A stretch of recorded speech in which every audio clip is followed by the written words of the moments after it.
Bonsoir et bienvenue à cette émission spéciale à l'occasion de la démission du premier ministre Lévesque comme chef du Parti québécois et du début de la course à la direction au terme de plusieurs mois de critiques, de rumeurs et de remises en question, le plus souvent anonymes, parce que c'est ainsi, semble-t-il, que l'exécution politique se pratique au pays. Messieurs Joe Clark, Claude Ryan et Pierre Trudeau ayant été les plus récentes victimes de ce processus sans pitié. Et il n'est pas inutile de rappeler les dernières heures qui ont précédé le dénouement dramatique de la démission rendue publique au début de la nuit hier.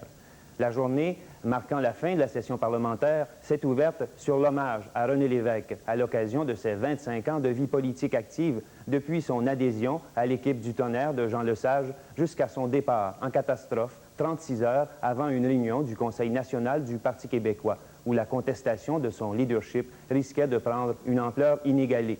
Acteur exceptionnel, M. Lévesque a maintenu le suspense en se référant à l'ex-chancelier ouest-allemand Konrad Adenauer, qui a commencé sa carrière politique à l'âge de 67 ans. Rien là donc pour suggérer que le chef péquiste s'apprêtait à partir quelques heures plus tard. Le premier ministre Lévesque est demeuré jusqu'au bout un loup solitaire jusqu'à la fin. Son entourage immédiat, ses proches collaborateurs, ont été informés de sa décision vers 18h30 hier. Les ministres, sauf de rares intimes, et les députés auront appris la fatidique nouvelle par le truchement inusité d'un communiqué de presse laconique comportant le texte de la lettre adressée à la vice-présidente du PQ, Mme Nadia Asimopoulos. Et je cite, « Vous n'étiez pas sans vous douter, comme bien d'autres, que tôt ou tard, je quitterai la présidence du parti. Ayant tout pesé de mon mieux, je vous remets la présente qui constitue ma démission, prenant effet ce jour même. Il vous incombera donc, sauf erreur, de mettre en marche le processus de remplacement qui est prévu dans les statuts. Je vous serai gré de transmettre pour moi au Conseil national ce simple message. Merci du fond du cœur. Merci à vous, comme à tous ceux et celles qui se reconnaîtront et qui n'ont cessé, depuis tant d'années, de payer de leur personne et de leur portefeuille pour bâtir, enraciner, maintenir ce projet si sain et démocratique que nous avons dessiné ensemble pour notre peuple. Et c'était signé, amicalement, René Lévesque. Donc, les députés, ministres et militants péquistes ont reçu comme un coup de poing la décision de s'en aller de René Lévesque. Pour plusieurs d'entre eux, le traditionnel souper de la fin de session a été gâché par cette bombe politique, même si la chose semblait inévitable depuis longtemps. Plusieurs en perdaient leurs mots et d'autres, comme le ministre Jean-Guy Rodrigue, ont pleuré à chaudes larmes le départ du grand rassembleur politique nationaliste qu'était M. Lévesque. Ainsi s'achevait en moins de 24 heures 25 années de vie politique que résume pour nous Serge Rivet. 22 juin 1960. Après 16 ans de régime unioniste dominé par Maurice Duplessis, les Québécois se donnent plus qu'un gouvernement, ils inaugurent une nouvelle ère politique. Durant 6 ans, l'équipe du Tonnerre, comme on l'appelle, va tout changer au Québec. Et déjà, en ce début d'été de 1960, une des figures les plus populaires du Parti libéral est René Lévesque. Durant sa carrière de journaliste, il a mis à profit un don essentiel qu'il servira en politique, un incroyable talent de communicateur.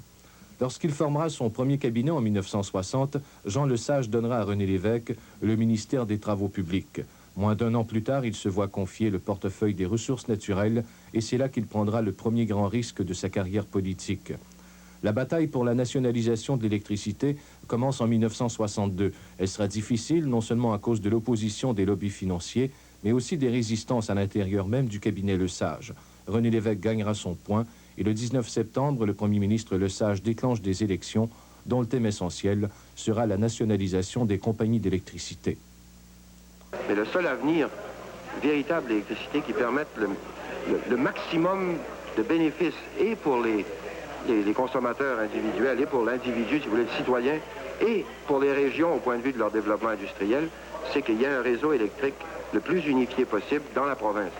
Les libéraux gagneront facilement l'élection de 1962, mais très tôt, il deviendra clair que René Lévesque cherche une autre voie en politique. En 1966, le Parti libéral perd les élections et dès lors, ce n'est plus qu'une question de temps avant que la rupture se confirme. Au cours de cette même élection, les partis indépendantistes, RIN et RN, sont allés chercher 10% des suffrages et ils comptent plus que jamais dans l'horizon politique et social. René Lévesque le sait, il quitte le Parti libéral en octobre 67, après une vaine tentative de l'amener sur le terrain de la Souveraineté Association.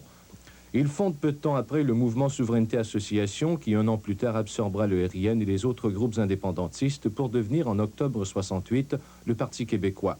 Le premier test électoral du nouveau parti aura lieu au printemps de 1970. Le parti apparaîtra dès lors comme une structure organisée, portée par un enthousiasme qui ne s'était pas vu depuis longtemps en politique. Mais l'enthousiasme ne suffit pas.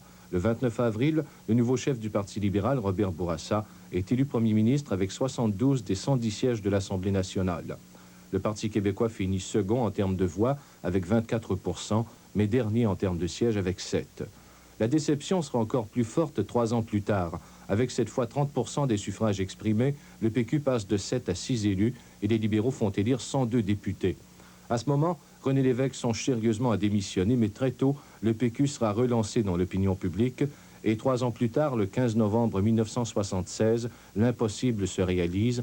Le Parti québécois prend le pouvoir à Québec. J'ai jamais pensé que je pouvais être aussi fier d'être québécois que ce soir. Quelques jours plus tard, le 26 novembre, René Lévesque présente son cabinet, qui en sera un de réforme avec l'assurance auto, le zonage agricole et une loi linguistique, la loi 101. Si la question souverainiste est évoquée en filigrane dans les discours gouvernementaux, elle n'est jamais abordée de front et le Premier ministre attendra à la dernière minute avant de tenir le référendum promis en 1976. Le 20 mai 1980, les Québécois disent non à un mandat de négocier la souveraineté association.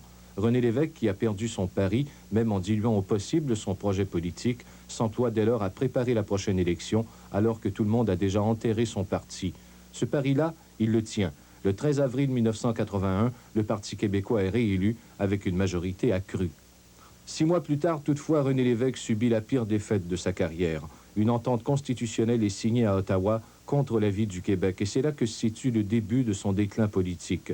En décembre 81, il menacera de quitter le PQ, qui a durci en Congrès sa position sur la souveraineté, un durcissement qu'il avait lui-même nourri.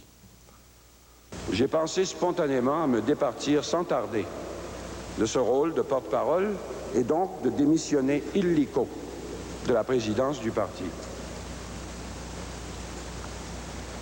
Je me suis dit qu'il y en a que ça soulagerait, j'en suis sûr. Après avoir affronté son parti, c'est aux employés de l'État qu'il se heurtera à l'hiver de 1983. 2 lois de retour au travail extrêmement dures seront adoptées. Le conflit laissera des cicatrices profondes et le PQ y perdra sa base électorale. Entre-temps, l'idée gagne du terrain dans le cabinet que l'option souverainiste est un boulet au pied du Parti québécois. René Lévesque profite de la nouvelle situation créée par l'élection des conservateurs à Ottawa pour faire abandonner à son parti l'objectif indépendantiste. L'opération est désastreuse. Le gouvernement y perdra le tiers de ses ministres, mais sa popularité n'augmentera pas. Désemparés, beaucoup de ministres et de députés croient alors que René Lévesque a fait son temps, d'autant plus que les sondages font état de la popularité grandissante d'un des leurs, Pierre-Marc Johnson, un des artisans du virage néo-fédéraliste. Le dernier coup porté au leadership de René Lévesque, à la suite d'une contestation qui portera toujours l'odieux de l'anonymat, viendra le 3 juin dernier, alors que les libéraux infligeront une quadruple défaite cinglante au Parti québécois. Dès lors, René Lévesque ne pouvait plus éviter les coups qui allaient venir par la suite de l'intérieur même de son parti. Et aujourd'hui, 21 juin 1985, René Lévesque est peut-être plus fidèle qu'il ne l'a jamais été à sa vraie nature politique, celle d'un homme qui a toujours été plus ou moins en rupture de parti et qui existe politiquement par la seule force de ce qu'il représente.